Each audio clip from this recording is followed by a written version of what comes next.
നൂൽപുട്ട് വിറ്റ് പട്ടിണി മാറ്റിയ ഒരു ഗ്രാമമുണ്ട് നിലമ്പൂർ മണ്ഡലത്തിൽ. പോത്തുകൽ പഞ്ചായത്തിലെ കോടാലിപ്പോയിലാണ് ആ ഗ്രാമം. അവിടുത്തെ 2000-ലധികം ആളുകളാണ് ഇന്ത്യക്കകത്തും പുറത്തും നൂൽപുട്ട് കച്ചവടം നടത്തുന്നത്.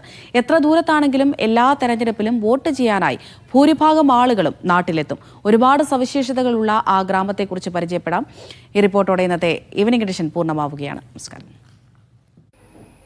നിലമ്പൂർ മണ്ഡലത്തിൽ തെരഞ്ഞെടുപ്പ് പ്രചരണം ചൂടുപിടിച്ചിരിക്കുകയാണ്. അതിനിടയിലാണ് ഞങ്ങൾ ഒരു പ്രത്യേക ഗ്രാമത്തിലെത്തിയത്. പോത്തുകൽ പഞ്ചായത്തിലെ കോടാലിപ്പോയാണ്.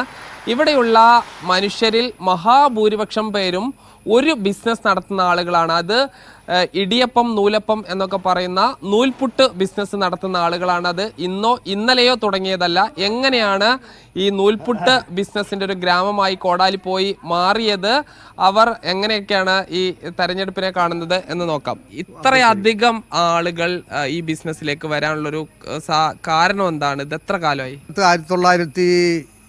1980 മുമ്പെല്ലാം 2 റുപ്യ, 3 റുപ്യ, 5 റുപ്യ, 10 റുപ്യക്ക് താഴെയാണല്ലോ ഇവിടെ കൂലി എന്ന് പറയുന്നത്. ഇപ്പോൾ അതേ സ്ഥാനത്ത് സ്വയം ഒരു കുടിൽ വ്യവസായം എന്നുള്ള നിലക്ക് കേരളത്തിൻ്റെ പല ഭാഗത്തും കർണാടകയിലുമൊക്കെ പോയിട്ട് ജനങ്ങൾ, അതായത് കാറ്ററിംഗ് എന്ന് ഇംഗ്ലീഷിൽ വേണമെങ്കിൽ പറയാം, പക്ഷേ കാറ്ററിംഗ് അല്ലാതെ ഈ കുടിൽ വ്യവസായം മാതിരി 100,000 എങ്ങനെയാണ് തുടങ്ങുന്നത്? ആരാണ് ആദ്യം തുടങ്ങുന്നത്? ഇത് തുടങ്ങുന്നത് ഒരു കുഞ്ഞാപ്പുട്ടി എന്ന് പറയും. അതായത് ചെറുവള്ളി കുഞ്ഞാപ്പുട്ടി മഞ്ചേരി ഇത് തുടങ്ങി അയാൾ സക്സസ് ആയി, പക്ഷെ നിർത്തുകയും ചെയ്തു.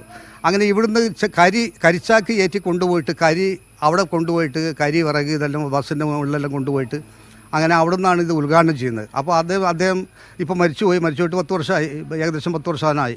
എങ്കിലും അതിൽ നിന്നുള്ള തുടക്കത്തിൽ ആളുകൾ കണ്ടു ഇത് ഒരു തരക്കേടില്ലാത്ത ഒരു ഏർപ്പാടാണല്ലോ എന്നും പറഞ്ഞു. അങ്ങനെ 100 ആളുകൾ താമസിക്കുന്നതിൻ്റെ അടുത്ത് ചെറിയ ചെറിയ കടകളിൽ ഇതെല്ലാം ഭാഗങ്ങളിൽ ആളുകൾ പോയിട്ട് 1-2 ആൾ പോയിട്ട് ഉറക്കൊഴിച്ചുകൊണ്ട് വെളുപ്പിന് ചെയ്യുന്ന പണിയാണ്.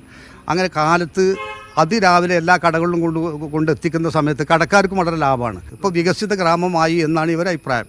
അപ്പോൾ കേരളത്തിൻ്റെ വികസിതം എന്ന് പറഞ്ഞാൽ ഇതൊക്കെ തന്നെയാണല്ലോ. നൂൽപുട്ട് കൊണ്ട് എന്തായാലും നിങ്ങൾക്ക് ജീവിക്കാൻ പറ്റുന്നുണ്ട്. അതാണ് അതിൽ. ഇപ്പോൾ ഈ 500 വീട്ടുകാരെന്ന് പറയുമ്പോൾ ഏതാണ്ട് എത്ര ആളുണ്ട്? ഏകദേശം ഒരു 2000-ഓളം ആൾക്കാർ താമസിക്കുന്ന ഒരു ഗ്രാമമാണിത്. ഈ ഗ്രാമത്തിലുണ്ടായിട്ടുള്ള സ്വാഭാവിക വികസനം എന്ന് പറയുന്നത് നൂൽപുട്ട് കൊണ്ടുണ്ടായ വികസനമാണ്. അല്ലാതെ ഒരു ഗവൺമെൻറ്റും ഇടതായാലും വലതായാലും മറ്റുള്ള കക്ഷികൾ ഭരിച്ചാലും അവർ കൊണ്ടുവന്നൊരു വികസനം ഈ ഗ്രാമത്തിലില്ല. ഈ നൂൽപുട്ട് കൊണ്ട് എടുക്കുന്ന ജനങ്ങൾ താമസിക്കുന്ന അവരുടെ കയ്യിൽ സ്വരുക്കൂട്ടി വെച്ച പൈസയും ബാങ്കിൽ നിന്ന് ലോൺ എടുത്തിട്ടൊക്കെ ആയിട്ട് വീടുകളും മറ്റും വാഹനങ്ങളൊക്കെ കാണുന്നത്. നിങ്ങൾക്കിപ്പോൾ നോക്കിയാൽ കാണാം, ഞങ്ങളിവിടുന്ന് അങ്ങോട്ട് ഒരു 1.5 കിലോമീറ്റർ പോകുന്ന റോഡ്, അതൊന്നും ഈ നാട്ടിലേക്ക് സർക്കാർ വക വികസനം എന്താണെന്ന് എത്തിയില്ല. പാവപ്പെട്ട ഈ നാട്ടിലെ ജനങ്ങൾ കേരളത്തിൻ്റെ പല ജില്ലകളിലും പല സ്ഥലങ്ങളും പോയിട്ട് അതർ സ്റ്റേറ്റിലും പോയിട്ട് രാത്രി ഉറക്കം വെച്ചിട്ട് 1000, 500, 700 നൂൽപുട്ടൊക്കെ ഉണ്ടാക്കി, നൂൽപുട്ട് വെള്ളപ്പതൊക്കെ ഉണ്ടാക്കി വിറ്റിട്ട് അതിൽ നിന്ന് കിട്ടുന്ന തുച്ഛമായ വരുമാനം കൊണ്ട് ഒരു ഡെവലപ്പായ ഒരു ഗ്രാമം